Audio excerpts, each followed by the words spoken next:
그다음 이 GLP-1 관련한 소식도 나오고 있는데 어제는 일라이 릴리의 이제 마운자로 젯바운드가 수면 무호흡증 치료 관련해서 적응증 확대 FDA에 신청했다는 소식 때문에 뭐 일라이 릴리 상승하고 그 반대급부로 레즈메드 같은 수면 무호흡증 치료 양압기 만드는 회사 하락했는데 오늘은 이제 노보노디스크에서 일단 첫 번째로 생산량 확장을 위해서 미국의 신규 공장 계획을 또 발표했습니다. 올해 초에 노보노디스크가 S&P 500에 편입돼 있는 캐털란트라는 그 CDMO라고 합니다. 이제 그 의약품 대신 만들어주는 그런 OEM 업체죠.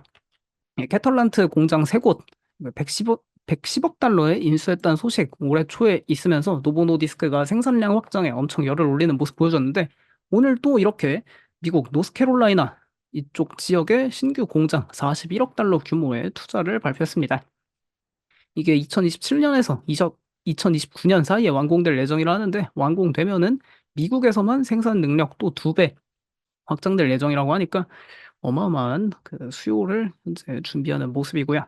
오늘 좀 데이터 보니까 이 노보노디스크가 1년에 이거 GLP-1 만들 수 있는 총량이 8억 9천만 개요? 거의 막 9억 개 1년에 만들 수 있다 하는데 근데 이게 한 사람당 거의 매주 하나씩 맞으니까 어, 진짜 막 수십억 개, 수백억 개 만들어내야 하지 않나 싶습니다.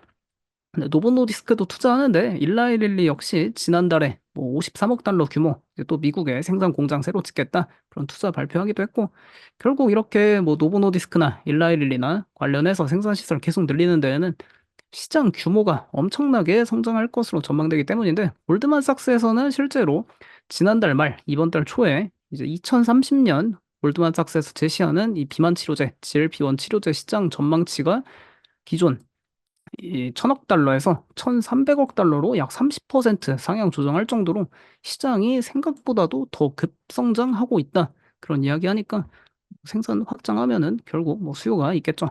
현재 미국의 공급 부족을 겪고 있는 대표적인 제품들이 그 엔비디아 이제 칩. 근데 칩 좀 공급망 해소 조금씩 풀리고 있긴 한데 여전히 그 코스 패키징 관련해서 공급망 이슈가 있죠. 그다음이 이런 GLP-1 비만 치료제 이런 게 있고 뭐 그런 뭐 더치브루스의 보바 그런 것도 쇼티지라고 하던데 뭐 그런 그좀 공급 부족을 겪고 있는 제품들이 몇 가지 있습니다. 그다음 위고비가 이번에 또 그리고 중국에서 체중 감량 목적으로 승인받았다 이런 소식도 오늘 동시에 나오고 있는데 그리고 중국도 이 상당히 전 세계 인구 현재 2위인가요? 인도한테 밀려서 어쨌든 그래도 인구 1위 대국을 경쟁하는 국가니까 여기에 또 진출했다는 거 상당히 긍정적으로 볼 수 있는데 중국에서 결국 현재 오젬픽, 그러니까 당뇨 치료제 오젬픽은 승인돼서 판매가 되고 있습니다, 중국에. 근데 이제 비만 치료 목적으로 그 FDA 승인을 받은 위고비가 중국에 들어가는 건데, 뭐 중국에서도 이제 비만, 그리고 체중 관련 질환 있는 사람들 처방 가능하다. 근데 이 기준은 뭐 BMI 30으로 기준치해서 BMI 30 이상 분들 처방받을 수 있다고 하는데, 뭐 어쨌든 상당히 기대가 되죠. 여기 중국의 국가위생건강위원회 2020년 당시에 내놓은 보고서 보면은 14억 인구 중에서 절반 이상이 과체중이거나 비만이다 할 정도로 뭐 중국도 계속 소득 수준이 올라오고 점점 잘 살고 있으니까 뭐 과체중, 비만, 선진국으로 갈수록 어쩌면 당연한 겁니다. 돈 벌고 맛있는 거 많이 먹다 보니까 과체중 인구 계속 증가하고 있는 상황이고요. 오젬픽 같은 경우에는 이제 노보노디스크의 당뇨 치료제인데 위고비랑 이름만 다르죠. 오젬픽 같은 경우에는 이제 중국에 이미 판매하고 있는데 작년에 또 중국 매출 2배 증가했을 정도로 당뇨 치료제로 승인 받았지만 또 몰래 그 체중 감량하려고 받는 사람들 있나 봅니다. 근데 이게 위고비가 조금 하나 아쉬운 소식은 이게 중국에 진입을 하지만 이 위고비하고 오젬픽의 그 만드는 물질인 세마글루타이드가 중국 특허 만료 기한이 2026년 3월이라 하더라고요.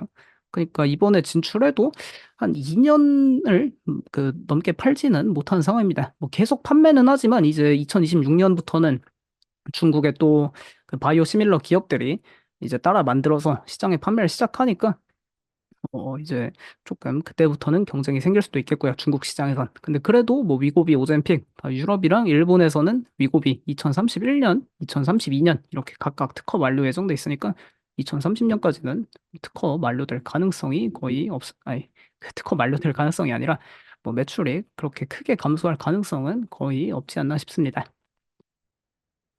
근데 이 GLP-1 관련해서 또 신기한 이제 재밌는 데이터가 하나 있는데, 지난달에 한번 이 나왔었던 데이터고, 그때 미장원에서도 한번 그 이사님께서 소개해 주셨던 것 같은데, GLP-1 약물 복용을 증가하면 경제 성장이 가속화된다. 이런 걸 그 지난달에 골드만삭스에서 제시했었습니다. 그러니까 골드만삭스에서 이제 연구를 해보니까 이 좀 보고서들 보고해서 자기들이 데이터를 취합해 보니 약 6천만 명의 미국인이 GLP-1 약물을 복용하면 미국의 GDP가 1% 증가 가능하다. 그러니까 이 비만 치료제 맞으면 어떻게 GDP가 증가하냐 이걸 따져 보니까 논리가 건강 악화는 상당한 경제적 비용을 초래하고 건강 문제는 노동 참여를 막고 이 노동 참여율이 낮으니까 경제 성장을 억제한다. 그리고 또 비만인 사람은 일할 가능성이 낮고 직장에서 생산성이 떨어진다는 연구 결과 자료가 있다. 그러니까 GLP-1을 많이 맞을수록 경제가 더 좋아진다. 이런 이야기하고 있으니까 이게 전 세계로 뭐 이제 다 진출해서 뭐 세계 경제를 거의 끌어일으키는 그런 기적의 약물이 되기를 기원해 보고요. 그래서 뭐 노보 노디스크 주가 보기 전에 이제 어제도 그 헬스케어 관련해서 ETF 한번 추천해 달라는 분 계셨던 것 같은데 이 비만 치료제 ETF는 이게 가장 대표적입니다. 이 티커부터 오젬, 그 노보노디스크의 오젬픽 딴 건데 라운드 1 GLP-1 and weight loss ETF 여기에 일라이릴랑 노보노디스크 비롯한 GLP-1 의약품 만드는 기업들 편입돼 있는 대표적 ETF고요. 최근 사상 최고가 랠리 펼치고 있습니다.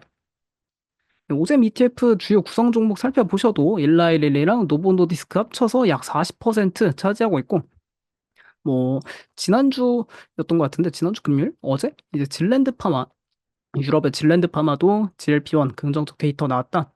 그런 거 공개하면서 주가 많이 상승했는데 여기도 편입돼 있고 또 암젠 올해 GLP-1 약물 임상 이상 데이터 긍정적 데이터 기대되고 또 공개하겠다 이야기한 암젠도 4위에 편입돼 있습니다.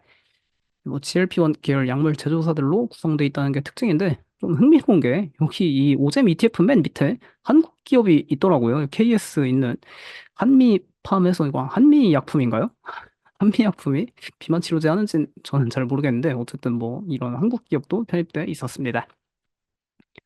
그래서 뭐 노보노디스크 오늘 이런 생산량 확대 투자 이야기도 나오고 중국의 위고비 공식 승인 이제 받았다 그런 이야기 나오니까 프리마켓에 2% 상승하면서 사상 최고가 오늘 경신하는 모습 보여주고 있습니다.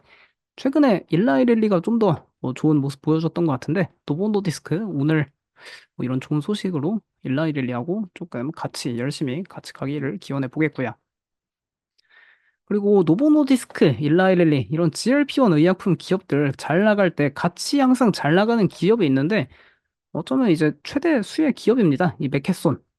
그러니까 맥케손은 의약품 도매 사업하는 기업인데 그러니까 이제 약사들이 그 오젬픽, 위고비 그런 걸 노보노디스크에 직접 주문해서 받아오는 게 아니라 맥케손에서 노보노디스크하고 일라일리에 가서 비만 치료제 다 주문해서 맥케손이 산 다음에 그걸 이제 도매 사업으로 약사들이랑 병원에 파는 건데 그리고 이제 맥케손에서 다 사가서 다 갖다 파는 거니까 이제 결국 판매량 증가하면은 그리고 이 유통 사업을 하는 기업이니까 유통 사업은 규모의 경제가 가장 중요하죠. 많이 떼와서 많이 팔면은 그게 다 수익으로 더 남는 거니까 실제로 맥케손 실적 발표 때마다 이 GLP-1 의약품 처방량 증가에 따라 제약 부문 성장이 지속되고 있다.